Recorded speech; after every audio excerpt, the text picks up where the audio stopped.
नमस्कार दोस्तों, स्वागत है आपका हमारे YouTube चैनल बिंदास पढ़ाई में। तो आज हम पढ़ रहे हैं part 2 chapter 3 of history class 11 जिसका नाम है एम्पायर अक्रॉस 3 कॉन्टिनेंट्स। तो आज हम पढ़ेंगे अर्ली किंग्स, मतलब शुरुआती जो कुछ राजा थे उनके बारे में हम पढ़ेंगे। तो सबसे पहला राजा कौन था, मैंने आपको पिछली वीडियो में ही बता दिया था, वो था अगस्टस। अगस्टस जिसका एक और नाम था जिसका नाम था जूलियस सीजर।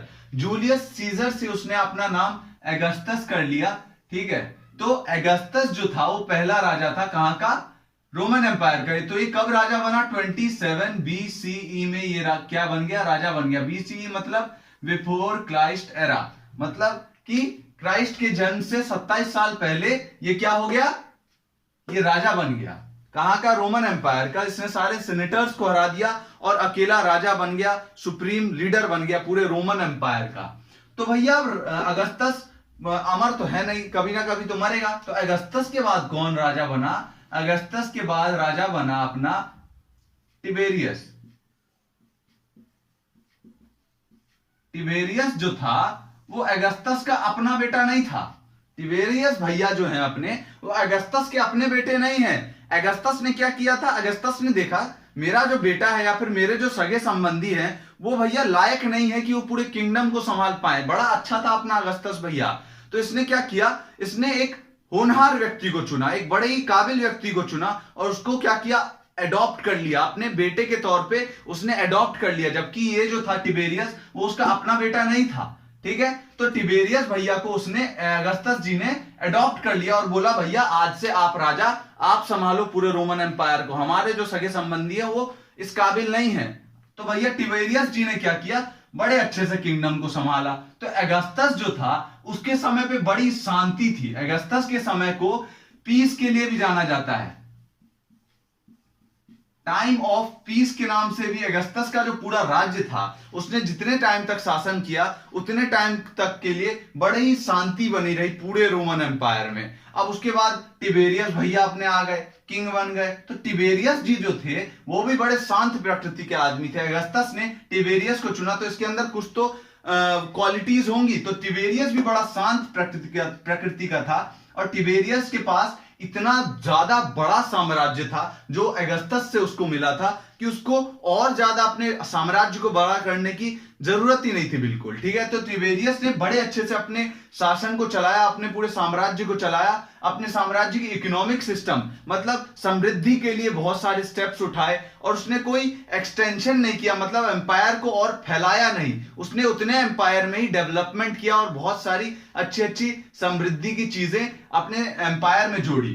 टिबेरियस के बाद जितने भी राजा बने, अब टिबेरियस के बाद जो राजा बना वो भी बड़ा शांत था। तो पहला जो सेंचुरी है, फर्स्ट सेंचुरी जो था उसको किसके लिए जाना जाता है, फर्स्ट सेंचुरी को पीस के लिए भी जाना जाता है और अगस्टस के टाइम को तो और ज्यादा शांति के लिए जाना जाता है। लेकिन फर्स्ट सेंचुरी में मेनली उतनी ज्यादा लड़ाइयां नहीं हुई, उतने ज्यादा वॉर नहीं हुए। लेकिन फर्स्ट सेंचुरी के बाद धीरे धीरे जो राजा बने उन्होंने क्या किया, उन्होंने सोचा कि भैया हमें अपना जो एरिया है उसको और बड़ा करना चाहिए, पूरे विश्व में अपना ही अपना नाम होना चाहिए और किसी का साम्राज्य नहीं होना चाहिए। तो इसके बाद फर्स्ट सेंचुरी के बाद ऐसा सोचने लग गए भाई लोग अपने, तो एक्सटेंशन ऑफ एम्पायर के ऊपर ध्यान देने लग गए राजा लोग। राजा जो थे फर्स्ट सेंचुरी के बाद वो एक्सटेंशन के ऊपर ध्यान देने लग गए, अपने साम्राज्य को और फैलाने के ऊपर ध्यान देने लग गए।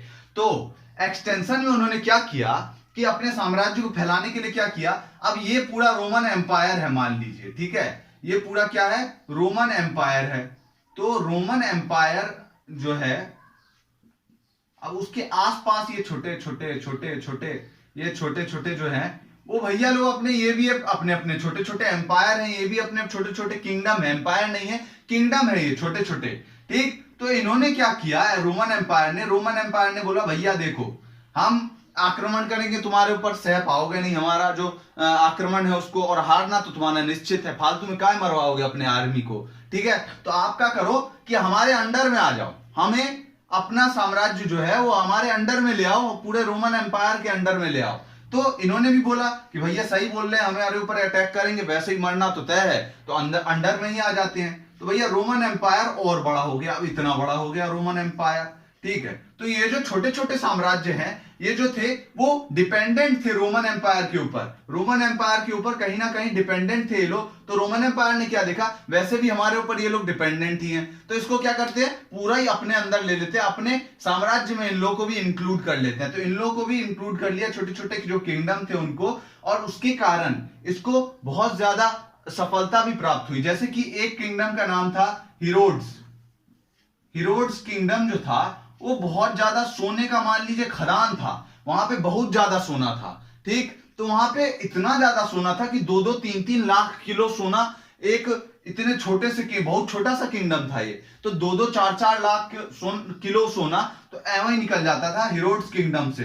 तो बहुत ज्यादा फायदा भी हुआ रोमन एम्पायर को एक्सटेंशन करने से, अपने किंगडम को और बढ़ाने से। और ये क्या करते थे, छोटे छोटे जो एम्पायर होते थे, एक एम्पायर का नाम मतलब इटली था। मान लीजिए ये जो इटली है ना, ये बहुत इंपॉर्टेंट जगह है। क्यों इंपॉर्टेंट है, क्योंकि इटली से ही ये पूरे साम्राज्य था, रोमन साम्राज्य, वो पूरे रोमन साम्राज्य को इटली से ही संभाला जाता था। इटली के सीनेटर्स के बारे में मैंने बता ही दिया। तो जो सीनेटर्स थे ना, वो सारे सीनेटर्स इटली के ही थे। और इटली का जो एक छोटा सा हिस्सा है जिसका नाम है रोम, छोटी सी एक सिटी है जिसका नाम है रोम, तो वहीं से इस पूरे रोमन साम्राज्य जो है उसकी स्टार्टिंग हुई थी। उसका जो रोमन साम्राज्य का जो मेन पॉइंट है वो इटली ही था। ठीक है, ब्रेन जो था, दिमाग, वो पूरा इटली था। ठीक, तो इटली से ही सब कुछ संभाला जाता था पहले। तो ये जो हिरोड्स था ना, ये ऐसे ऐसे छोटे छोटे बहुत सारे किंगडम्स थे। तो इनको किस चीज का नाम दे दिया था, इनको नाम दे दिया था प्रोविंस। तो प्रोविंस के ऊपर क्या होता था कि ये जो रोमन एम्पायर है वो टैक्स चार्ज करता था प्रोविंस के ऊपर, और बोलता था भैया आपको कुछ कुछ टैक्स देना पड़ेगा हमें, क्योंकि भाई आप हमारे अंडर हो, आप रोमन एम्पायर में आते हो। तो प्रोविंस जो थे उनको टैक्स देना पड़ता था, किसको, रोमन एम्पायर को, राजा को टैक्स देना पड़ता था। ठीक है, और इटली जो था, इटली को टैक्स नहीं देना पड़ता था राजा को, क्योंकि मेन जो ब्रेन है वो तो इटली है ना। ठीक, तो प्रोविंस जो थे, जितने भी ये छोटे छोटे प्रोविंस, किंगडम और बड़े बड़े जो कुछ जगह भी थी, वो सारे प्रोविंस में आते थे और उनसे टैक्स वसूला जाता था रोमन एम्पायर के द्वारा। ठीक, तो हमने इतना पढ़ा। तो एक समय पे रोमन एम्पायर जो था उसकी बाउंड्री इतना आगे तक चली गई, ये जो 2nd सेंचुरी का जो टाइम था उसमें रोमन एम्पायर की बाउंड्री इतनी बड़ी हो गई, इतना बड़ा विशाल हो गया ये रोमन एम्पायर कि इंग्लैंड, स्कॉटलैंड और अर्मेनिया पूरा इसके अंडर में आ गया। किसके अंडर में, रोमन एम्पायर के अंडर में। पूरा जो किंग थे उन्होंने पूरा कैप्चर कर लिया बहुत बड़े बड़े किंगडम्स के ऊपर। ठीक, तो और एक्सटेंशन किया अपने रोमन एम्पायर को, रोमन साम्राज्य को, और फैलाया। ठीक, 1st सेंचुरी के बाद ये सब स्टार्ट हुआ था। 1st सेंचुरी के बाद ये सारा सब जो एक्सटेंशन है वो सब स्टार्ट हुआ था।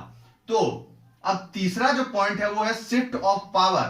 कहां से, इटली से प्रोविंस की तरफ पावर का शिफ्ट जो था वो हो रहा था। ये किस समय में हो रहा था, ये हो रहा था 2nd और 3rd सेंचुरी के बीच में। ठीक है, 2nd और 3rd सेंचुरी के बीच में क्या हुआ कि रोमन एम्पायर में पावर का जो है वो शिफ्ट हुआ। पहले इटली जो था, इटली भैया जो थे वो अपने ब्रेन थे। ठीक है, ब्रेन मतलब यहीं से पूरा साम्राज्य चलाया जाता था, यहीं से सब कुछ कंट्रोल किया जाता था। एडमिनिस्ट्रेटिव कैपिटल जो था वो इटली था।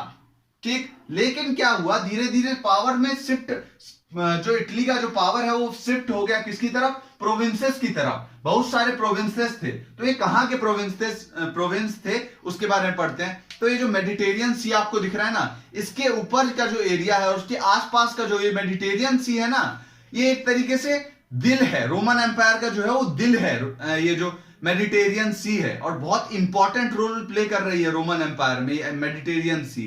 तो इसके आसपास के जितने इलाके थे ना वो बड़े ही महत्वपूर्ण थे। अब वो इलाके कौन कौन से थे, एक जगह का नाम था अलेक्जेंड्रिया।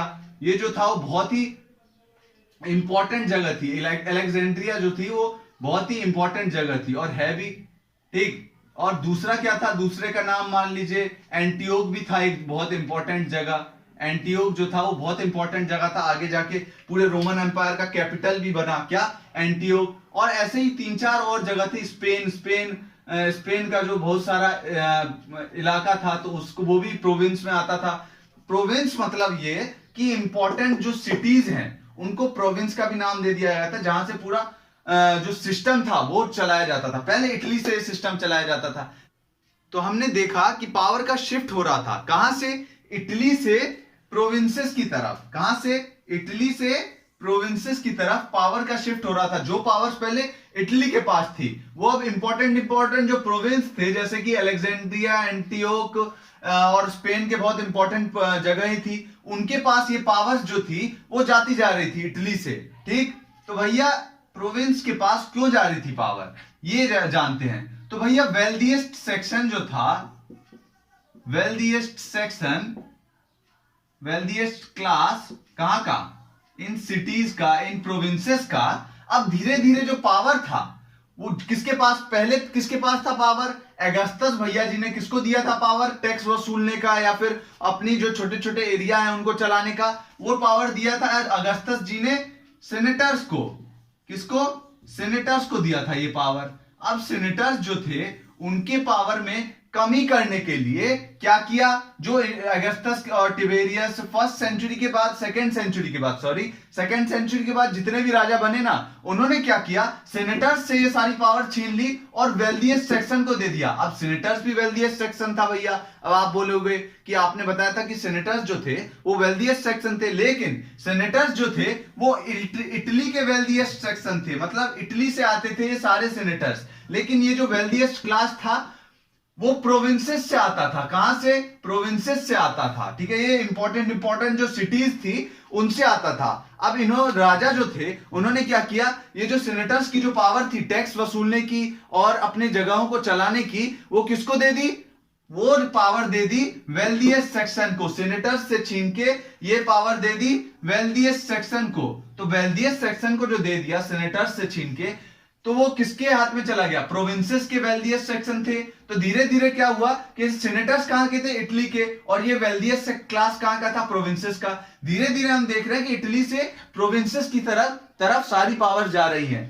सारी पावर्स में अब आर्मी की पावर भी आती है। सेनेटर्स कुछ जो थे उनको कुछ पावर अगस्टस ने दी थी कि भैया आप थोड़ा बहुत आर्मी के ऊपर कंट्रोल कर सकते हो। छोटी छोटी आर्मी अगस्टस ने दी थी सेनेटर्स को अपने रक्षा करने के लिए या फिर अपने एरिया का रक्षा करने के लिए। लेकिन अब सेकेंड सेंचुरी के बाद जो राजा बने, मतलब ये जो सेकेंड और थर्ड सेंचुरी में यही डिफरेंस आया था कि इटली से पावर प्रोविंसेस की तरफ शिफ्ट होने लग गई थी। तो सेकेंड सेंचुरी में जितने भी राजा बने उन्होंने क्या किया? उन्होंने जो पावर थी सेनेटर्स के पास आर्मी के ऊपर कंट्रोल करने की, वो छीन ली और वो किसको दे दी? वेल्दिएस्ट सेक्शन को दे दी। तो हम देख रहे हैं सेनेटर्स से सारी पावर छीन ली गई और वो सारी पावर्स वेल्दिएस्ट सेक्शन को दे दी गई। तो वो ये क्यों किया? सेनेटर्स से पावर क्यों छीनी?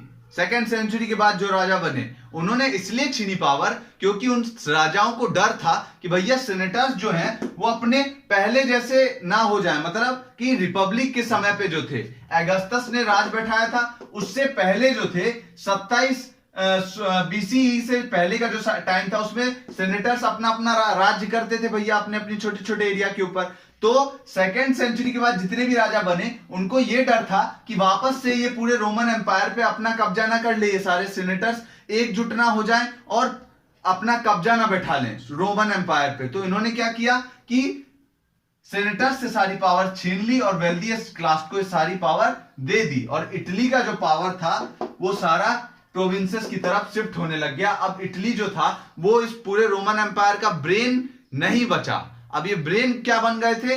अलेक्जेंड्रिया जैसी जगह है, एंटियोक जैसी जगह है, स्पेन जैसी जगह है, ये सारा ब्रेन बन गए थे। एंड अब इटली ब्रेन नहीं रहा भैया।